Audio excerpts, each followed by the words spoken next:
বিভূতিভূষণ বন্দ্যোপাধ্যায়ের পুঁইমাচা।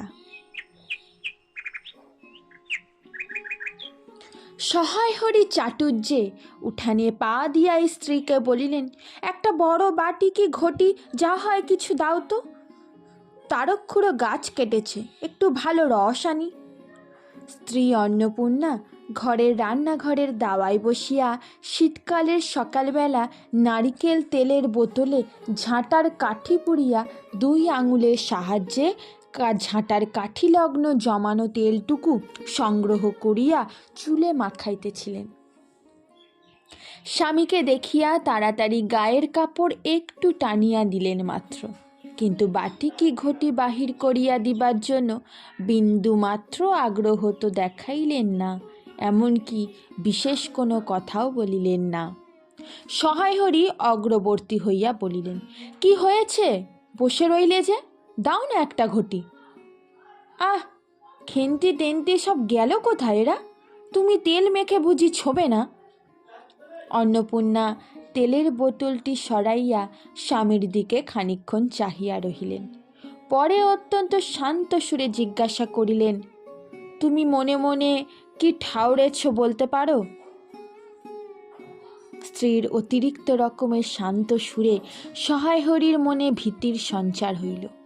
ইহা যে ঝড়ের অব্যাহিত পূর্বের আকাশে স্থির ভাব মাত্র, তাহা বুঝিয়া তিনি মরিয়া হইয়া ঝড়ের প্রতীক্ষায় রহিলেন।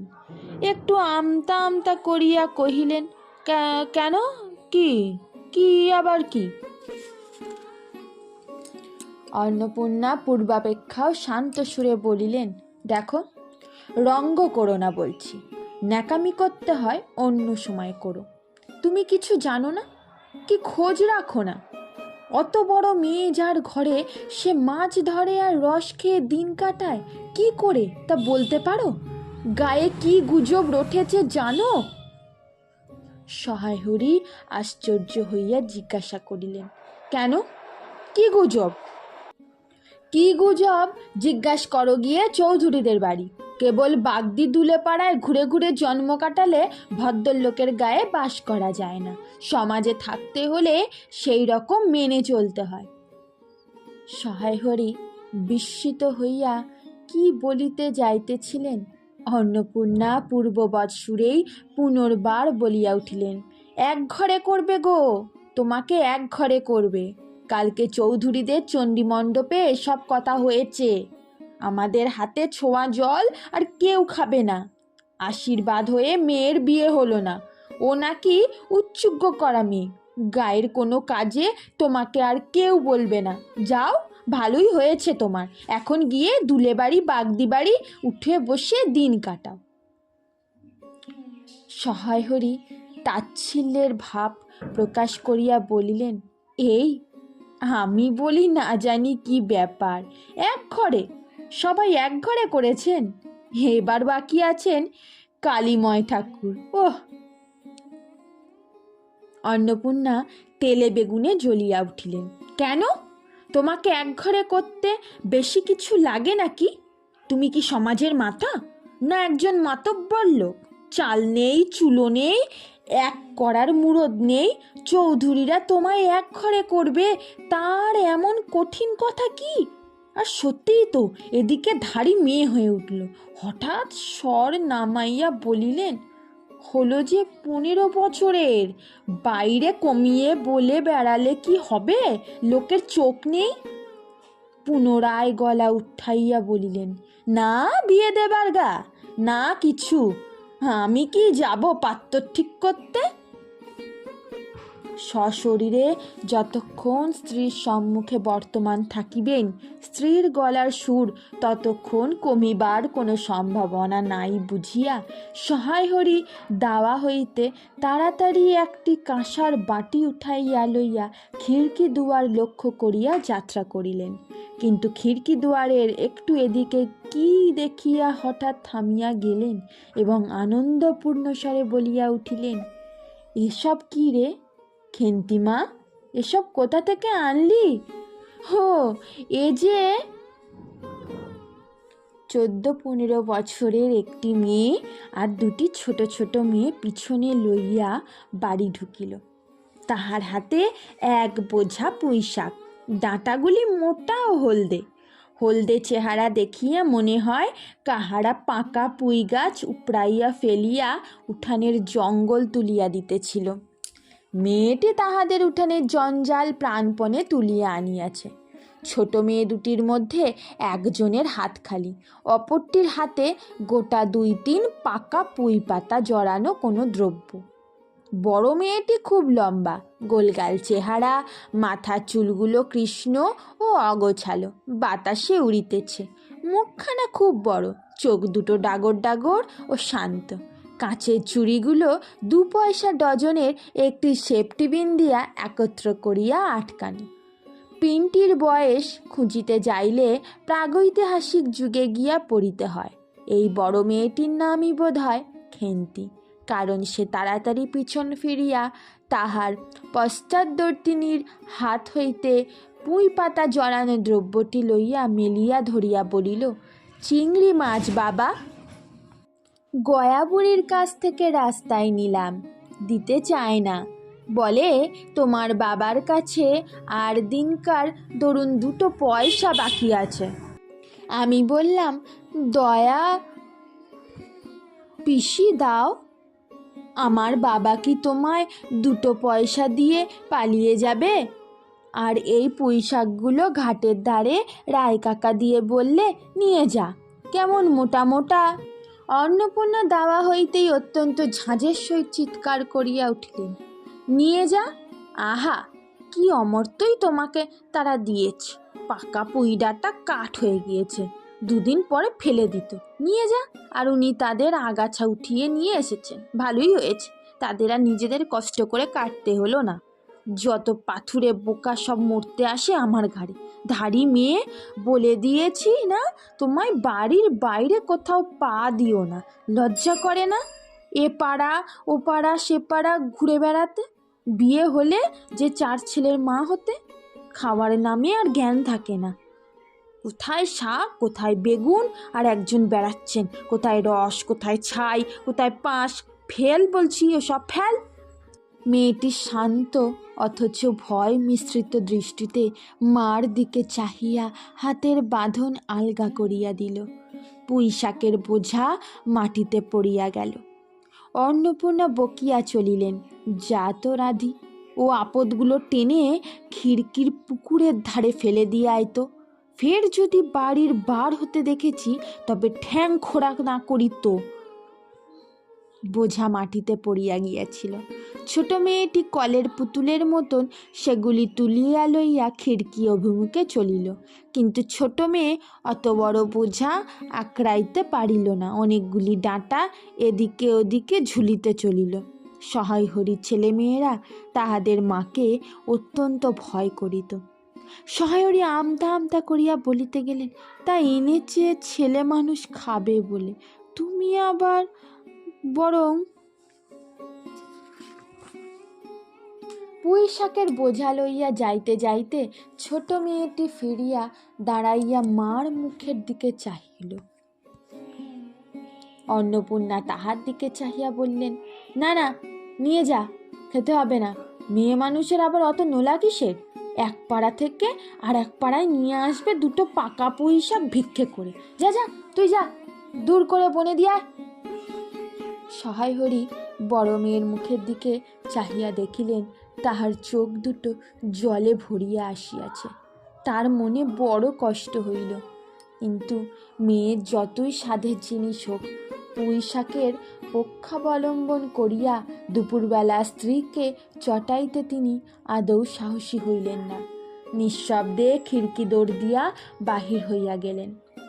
বসিয়া রাঁধিতে বড় মেয়ের মুখের কাতর দৃষ্টি স্মরণে পড়িবার সঙ্গে সঙ্গে অন্নপূর্ণার মনে পড়িল গত অরন্ধনের পূর্বদিন বাড়িতে পুঁই শাক রান্নার সময় খেন্তি আবদার করিয়া বলিয়াছিল, মা, অর্ধেকগুলো কিন্তু একা আমার, অর্ধেক সব মিলে তোমাদের। বাড়িতে কেহ ছিল না। তিনি নিজে গিয়া উঠোনের ও খিড়কি দোরের আশেপাশে যে ডাঁটা পড়িয়াছিল সেগুলি কুড়াইয়া লইয়া আসিলেন। বাকিগুলো কুড়ানো যায় না, ডোবার ধারে ছাই গাদায় ফেলিয়া দিয়াছে। কুচো চিংড়ি দিয়া এই রূপে চুপি চুপি পুঁই শাকের তরকারি রাঁধিলেন। দুপুরবেলা খেন্তি পাতে পুঁই শাকের চচ্চড়ি দেখিয়া বিস্ময় ও আনন্দপূর্ণা ডাগর চোখে মায়ের দিকে ভয়ে ভয়ে চাহিল। দুই একবার এদিকে ওদিকে ঘুরিয়া আসিতেই অন্নপূর্ণা দেখিলেন উক্ত পুঁই শাকের এক টুকরাও তাহার পাতে পড়িয়া নেই। পুঁই শাকের উপর তাহার এই মেয়েটির কিরূপ লোভ তাহা তিনি জানিতেন। জিজ্ঞাসা করিলেন, কিরে খেন্তি, আর একটু চচ্চড়ি দিই? খেন্তি তৎক্ষণাৎ ঘাড় নাড়িয়া এ আনন্দজনক প্রস্তাব সমর্থন করিল। কি ভাবিয়া অন্নপূর্ণার চোখে জল আসিল।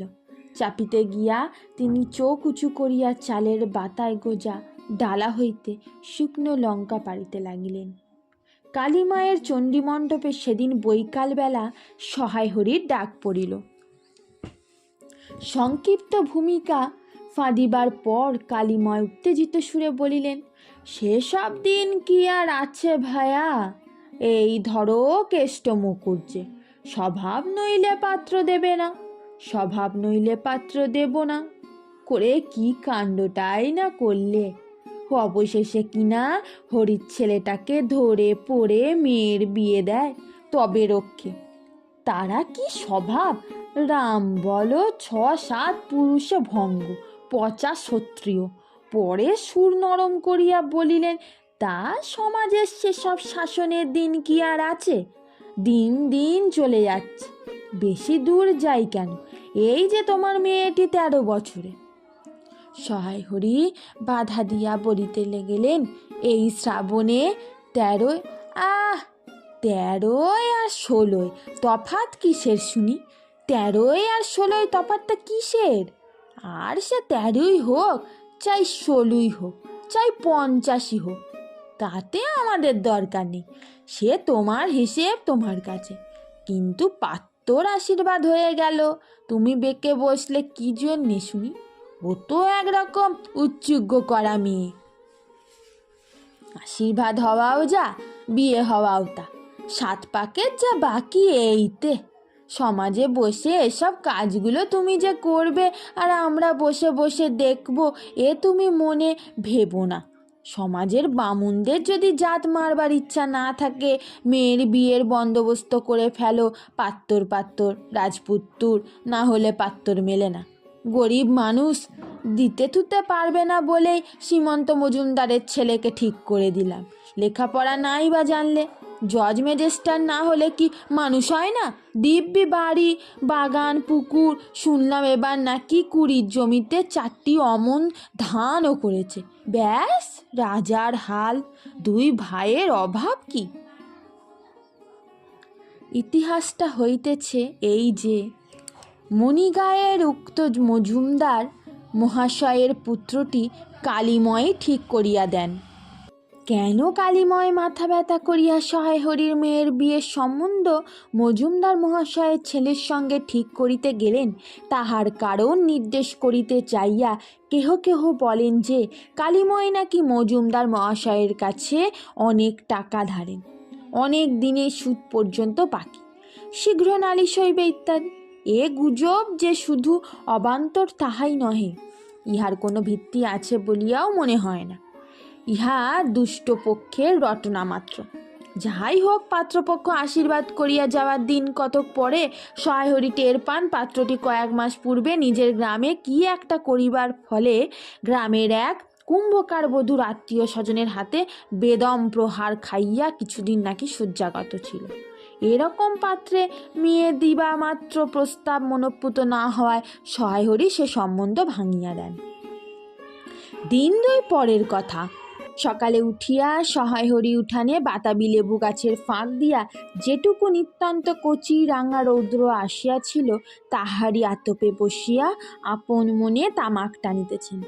বড় মেয়ে খেন্তি আসিয়া চুপি চুপি বলিল, বাবা যাবে না? মা ঘাটে গেল। সহায় হরি একবার বাড়ির পাশে ঘাটের পথের দিকে কি জানি কেন চাহিয়া দেখিলেন, পরে নিম্ন স্বরে বলিলেন, যা শিগগির শাবলখানা নিয়ে আয় দেখি। কথা শেষ করিয়া তিনি উৎকণ্ঠার সহিত জোরে জোরে তামাক টানিতে লাগিলেন এবং পুনরায় একবার কি জানি কেন খিড়কির দিকে সতর্ক দৃষ্টি নিক্ষেপ করিলেন। ইতিমধ্যে প্রকাণ্ড ভারী একটা লোহার শাবল 2 হাত দিয়া আঁকড়াইয়া ধরিয়া খেন্তি আসিয়া পড়িল। তৎপরে পিতা পুত্রীতে সন্তর্পণে সম্মুখের দরজা দিয়া বাহির হইয়া গেল। ইহাদের ভাব দেখিয়া মনে হইতেছিল ইহারা কাহারো ঘরে শীত দিবার উদ্দেশ্য চালিয়াছে। অন্নপূর্ণা স্নান করিয়া সবে কাপড় ছাড়িয়া উনুন ধরাইবার জোগাড় করিতেছেন। মুকুজ্জে বাড়ির ছোট খুকি দুর্গা আসিয়া বলিল, খুড়িমা, মা বলে দিলে খুড়িমাকে গিয়ে বলো, মা ছোবে না, তুমি আমাদের নবান্নটা মেখে আর ঋতুর ঘটগুলো বার করে দিয়ে আসবে। মুকুজ্জে বাড়ি ও পাড়ায় যাইবার পথের বাঁ ধারে এক জায়গায় শ্যাওড়া, বনভাট, রাংচিতা, বনচালতা গাছের ঘন বন। শীতের সকালে এক প্রকার লতা পাতার ঘন গন্ধ বন হইতে বাহির হইতেছিল। একটা লেজ ঝোলা হলদে পাখি আমড়া গাছের এ ডাল হইতে ও ডালে যাইতেছে। দুর্গা আঙুল দিয়া দেখাইয়া বলিল, খুড়িমা, খুড়িমা, ওই যে কেমন পাখিটা। পাখি দেখিতে গিয়া অন্নপূর্ণা কিন্তু আর একটা জিনিস লক্ষ্য করিলেন। ঘন বনটার মধ্যে কোথায় এতক্ষণ খুব খুব করিয়া আওয়াজ হইতেছিল, কে যেন কি খুঁড়িতেছে। দুর্গার কথার পরই হঠাৎ সেটা বন্ধ হয়ে গেল। অন্নপূর্ণা সেখানে খানিকক্ষণ থমকিয়া দাঁড়াইলেন, পরে চলিতে আরম্ভ করিলেন। তাহার খানিক দূর যাইতে বনের মধ্যে পুনরায় খুব খুব শব্দ আরম্ভ হইল। কাজ করিয়া ফিরিতে অন্নপূর্ণার কিছু বিলম্ব হইল। বাড়ি ফিরিয়া দেখিলেন খেন্তি উঠোনে রৌদ্রে বসিয়া তেলের বাটি সম্মুখে লইয়া খোপা খুলিতেছে। তিনি তীক্ষ্ণ দৃষ্টিতে মেয়ের দিকে চাহিয়া দেখিয়া বলিলেন, এখনো নাইতে যাসনি যে? কোথায় ছিলি এতক্ষণ? খেন্তি তাড়াতাড়ি উত্তর দিল, এই যে যাইমা, এক্ষুনি যাবো আর আসবো। খেন্তি স্নান করিতে যাইবার একটুখানি পরেই শয়ে হরি 15-16 সের ভারী একটা মেটে আলু ঘাড়ে করিয়া কোথা হইতে আসিয়া উপস্থিত হইলেন এবং সম্মুখে স্ত্রীকে দেখিয়া কৈফিয়তের দৃষ্টিতে সেই দিকে চাহিয়া বলিয়া উঠিলেন, ওই ও পাড়ার ময়সা চৌকিদার রোজই বলে, কর্তা ঠাকুর, তোমার বাপ থাকতে তবু মাসে মাসে এদিকে তোমাদের পায়ের ধুলো পড়তো, তা আজকাল তো তোমরা আর আসো না। এই বেড়ার গায়ে মেটে আলু করে রেখেছি, তা দাদা ঠাকুর বরং। অন্নপূর্ণা স্ত্রীর দৃষ্টিতে স্বামীর দিকে চাহিয়া বলিলেন, বরজপোতার বনের মধ্যে বসে খানিক আগে কি করছিলে শুনি? সহায় হরি অবাক হইয়া বলিলেন, আমি? না, আমি কখনো না, এই তো আমি। সহায় হরির ভাব দেখিয়া মনে হইতেছিল তিনি এইমাত্র আকাশ হইতে পড়িয়াছে।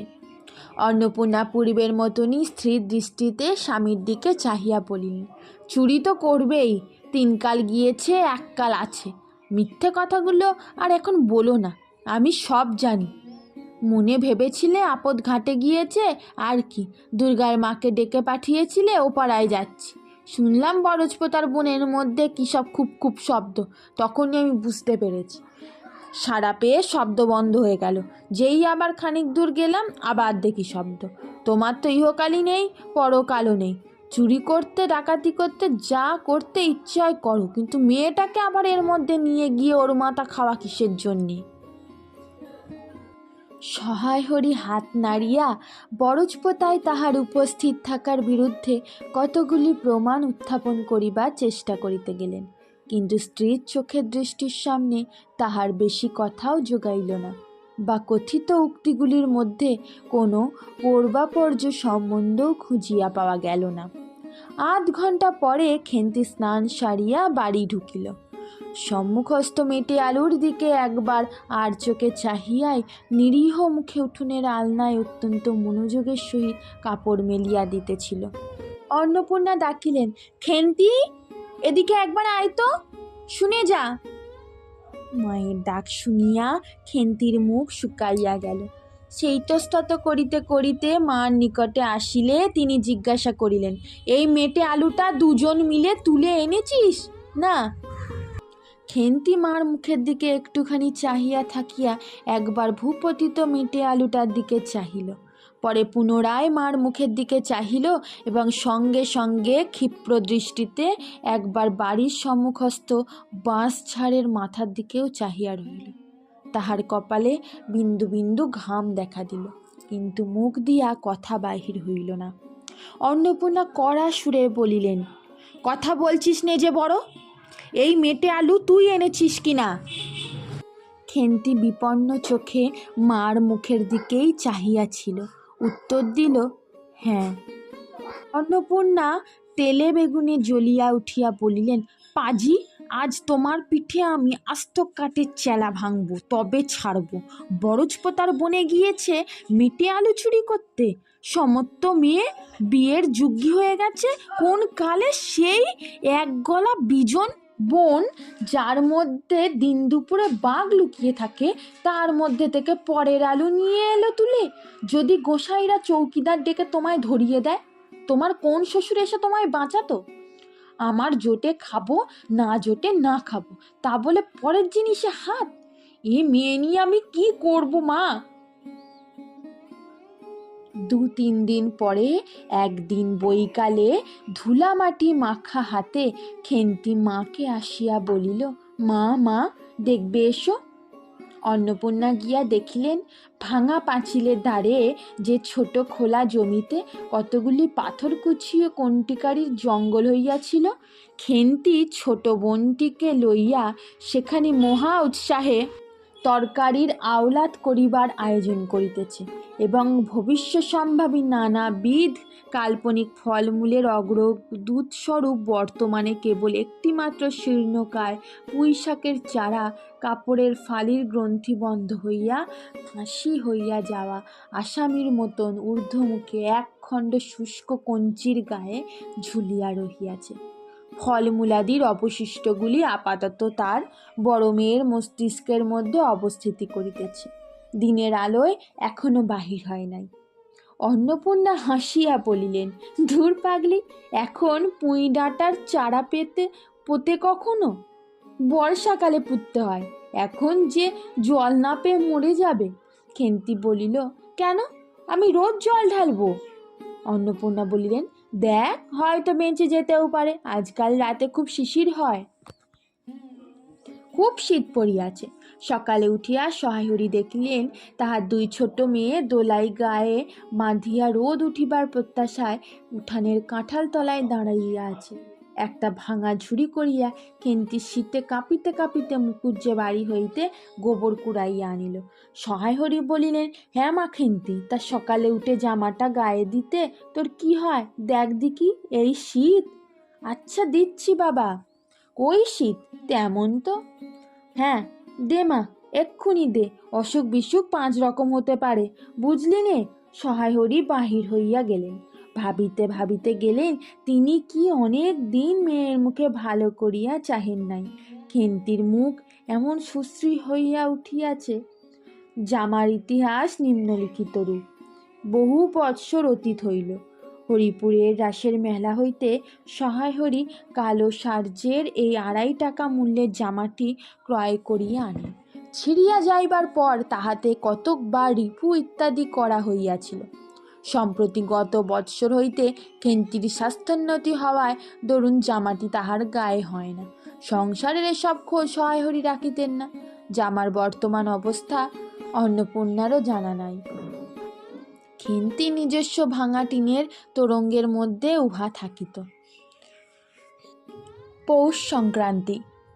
সন্ধ্যাবেলা অন্নপূর্ণা একটি কাশিতে চালের গুঁড়া, ময়দা ও গুড় দিয়া চটকাইতেছিলেন।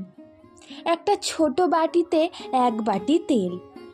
খেন্তি কুড়ুনির নিচে একটা কলার পাত পাড়িয়া 1 থালা নারিকেল কুড়িতেছে। অন্নপূর্ণা প্রথমে খেন্তির সাহায্য লইতে স্বীকৃত হয় নাই, কারণ সে যেখানে সেখানে বসে, বনে বাদারে ঘুরিয়া ফেরে, তাহার কাপড় চোপড় শাস্ত্রসম্মত সূচি নহে।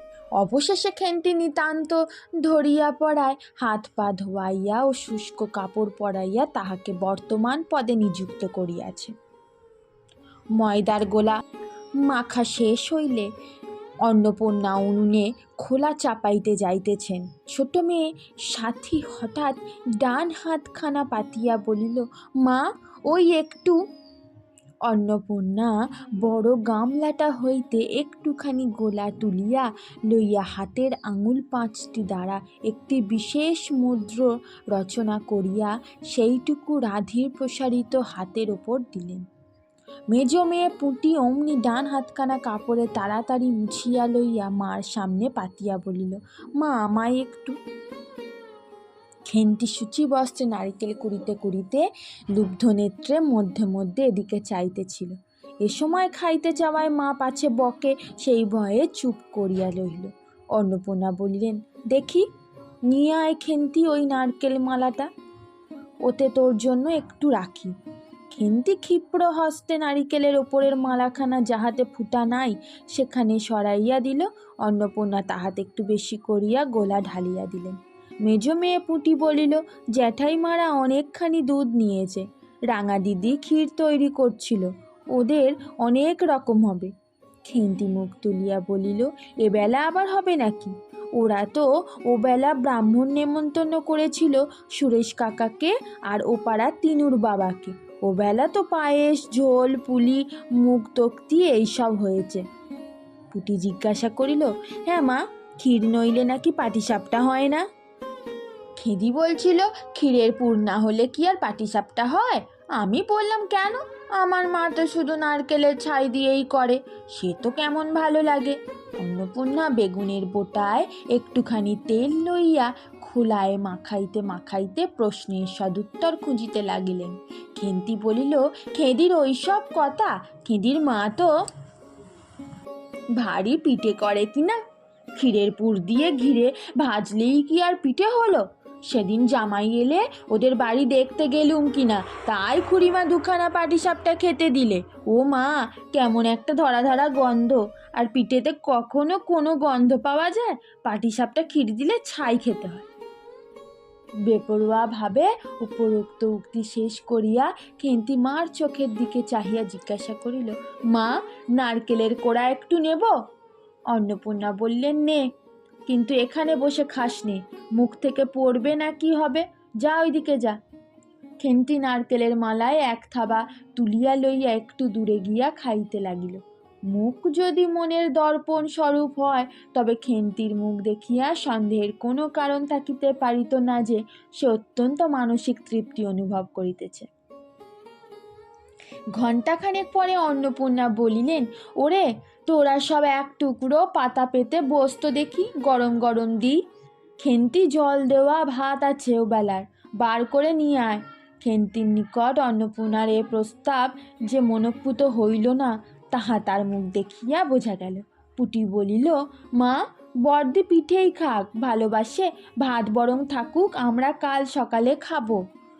খান কয়েক খাইবার পরই মেজ মেয়ে পুটি খাইতে চাহিল না। সে নাকি অধিক মিষ্টি খাইতে পারে না। সকালের খাওয়া শেষ হওয়া গেলেও খেন্তি তখনও খাইতেছে। সে মুখ বুজিয়া শান্তভাবে খায়, বড় একটা কথা কহে না। অন্নপূর্ণা দেখিলেন সে কম করিয়াও 18-19 খানা খাইয়াছে। জিজ্ঞাসা করিলেন, খেন্তি আর নিবি? খেন্তি খাইতে খাইতে শান্তভাবে সম্মতিসূচক ঘাড় নাড়িল। অন্নপূর্ণা তাহাকে আরও খান কয়েক দিলেন। খেন্তির মুখ চোখ ঈষৎ উজ্জ্বল দেখাইল। হাসি ভরা চোখে মার দিকে চাহিয়া বলিল, বেশ খেতে হয়েছে মা, ওই যে তুমি কেমন ফেনিয়ে নাও, ওতেই কিন্তু। সে পুনরায় খাইতে লাগিল।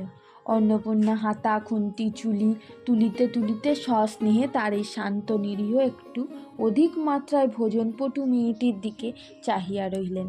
মনে মনে ভাবিলেন, খেন্তি আমার যার ঘরে যাবে তাদের অনেক সুখ দেবে। এমন ভালো মানুষ, কাজকর্মে বকো, মারো, গাল দাও, টু শব্দটিও মুখে নেই, উঁচু কথা কখনো কেউ শোনেনি। বৈশাখ মাসের প্রথমে সহায় হরির এক দূর সম্পর্কীয় আত্মীয়ের ঘটকালিতে খেন্তির বিবাহ হইয়া গেল। দ্বিতীয় পক্ষে বিবাহ করিলেও পাত্রটির বয়স 40-এর খুব বেশি কোনো মতেই হইবে না। তবুও প্রথমে এখানে অন্নপূর্ণা আদৌ ইচ্ছুক ছিলেন না, কিন্তু পাত্রটি সঙ্গতিপন্ন। শহর অঞ্চলে বাড়ি, সিলেট চুন ও ইটের ব্যবসায়ে 2 পয়সা নাকি করিয়াছে। এরকম পাত্র হঠাৎ মেলাও বড় দুর্ঘট কিনা। জামাইয়ের বয়স একটু বেশি, প্রথমে অন্নপূর্ণা জামাইয়ের সম্মুখে বাহির হইতে একটু সংকোচ বোধ করিতেছিলেন। পরে পাছে খেন্তির মনে কষ্ট হয়, এই জন্য বরণের সময় তিনি খেন্তির সুস্পষ্ট হাস্তখানি ধরিয়া জামাইয়ের হাতে তুলিয়া দিলেন। চোখের জলে তাহার গলা বন্ধ হইয়া আসিল, কিছু বলিতে পারিলেন না। বাড়ির বাহির হইয়া আমলকিতলায় বেয়ারারা সুবিধা করিয়া লইবার জন্য বরের পালকি একবার নামাইল। অন্নপূর্ণা চাহিয়া দেখিলেন, বেড়ার ধারের নীল রঙের মেদি ফুলের গুচ্ছগুলি যেখানে নত হইয়া আছে, খেন্তির কম দামের বালুচরের রাঙা চেলির আঁচলখানা পালকির বাহির হইয়া সেখানে লুটাইতেছে। তার এই অত্যন্ত অগোছালো, নিতান্ত নিরীহ এবং একটু অধিক মাত্রায় ভোজনপটু মেয়েটিকে পরের ঘরে অপরিচিত মহলে পাঠাইতে তার বুক উদ্বেল হইয়া উঠিতেছিল। খেন্তিকে কি অপরে ঠিক বুঝিবে? যাইবার সময় খেন্তি চোখের জলে ভাসিতে ভাসিতে সান্ত্বনার সুরে বলিয়াছিল, মা, আষাঢ় মাসেই আমাকে এনো, বাবাকে পাঠিয়ে দিও, 2 মাস তো। ও পাড়ার ঠান দিদি বলিলেন, তোর বাবা তোর বাড়ি যাবে কেন রে? আগে নাতি হোক তবে তো। খেন্তির মুখ লজ্জায় রাঙা হইয়া উঠিল।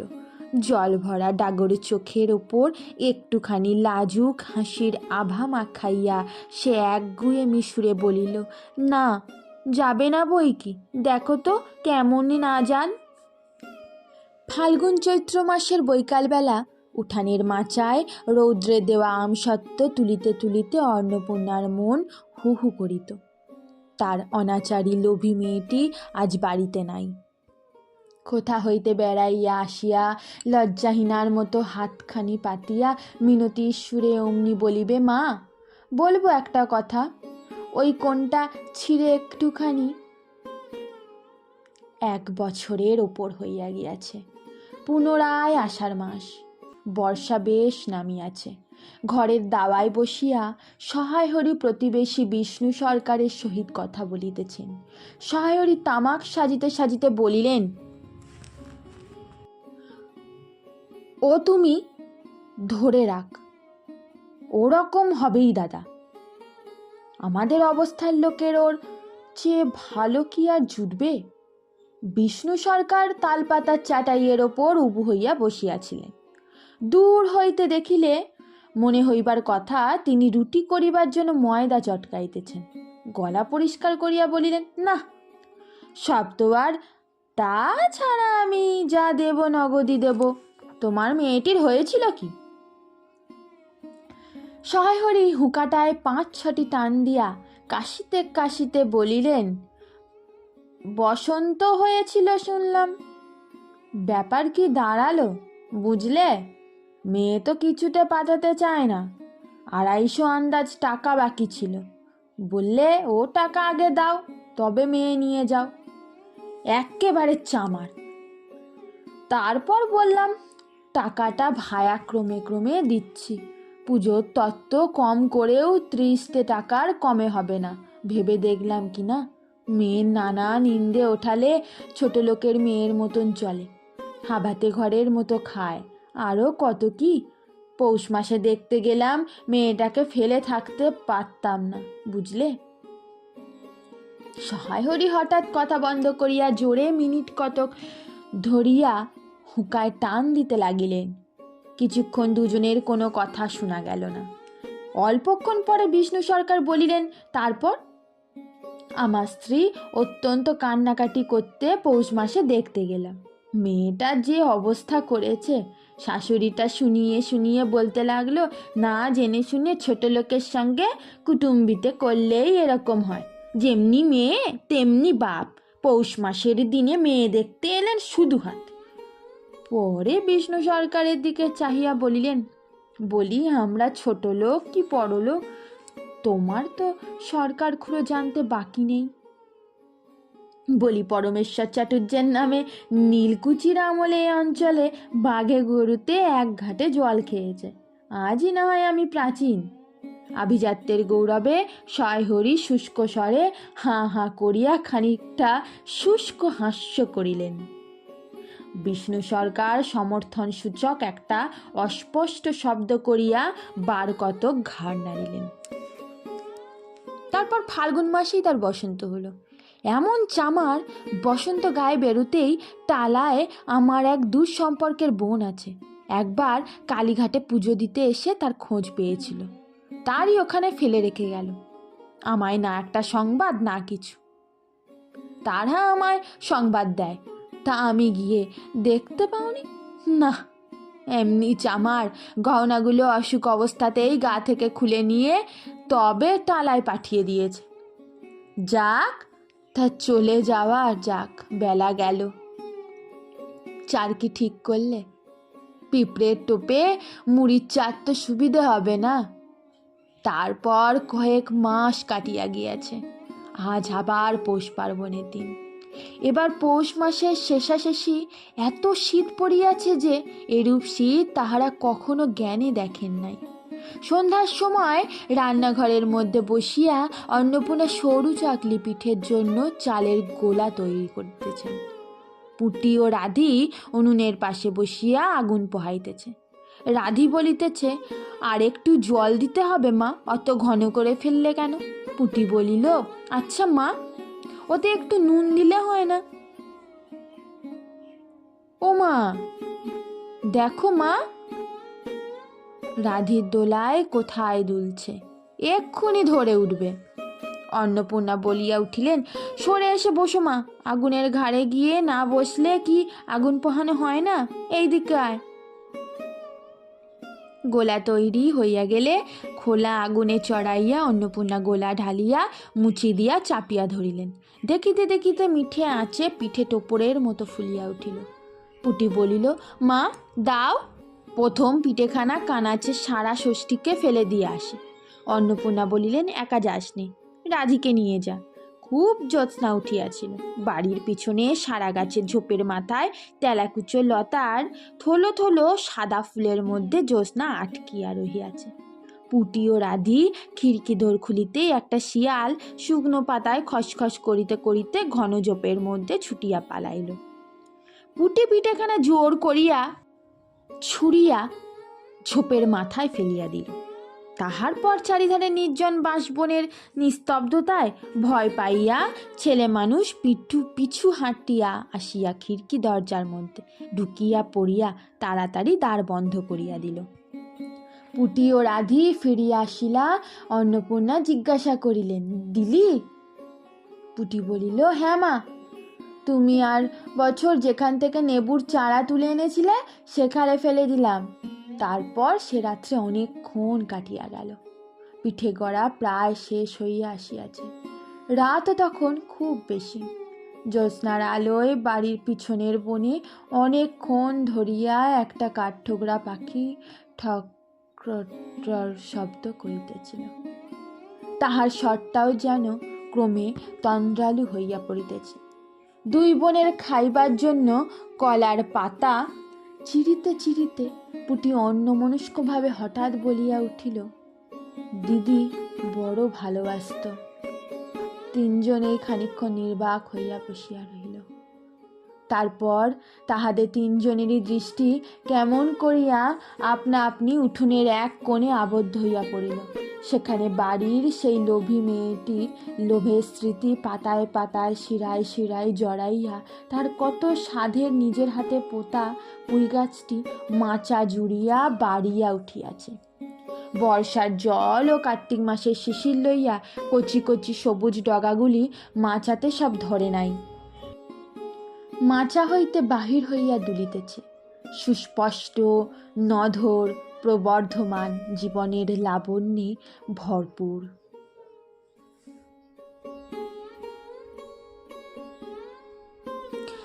গল্পটা ভালো লাগলে অবশ্যই লাইক, শেয়ার আর সাবস্ক্রাইব করে দিও। যারা এখনও চ্যানেলটাতে সাবস্ক্রাইব করনি তারা সাবস্ক্রাইব করে পাশে থাকো। যারা এখনও পর্যন্ত সাবস্ক্রাইব করে সঙ্গে আছো তাদের জানাই অনেক অনেক ধন্যবাদ। এভাবেই পাশে থাকো।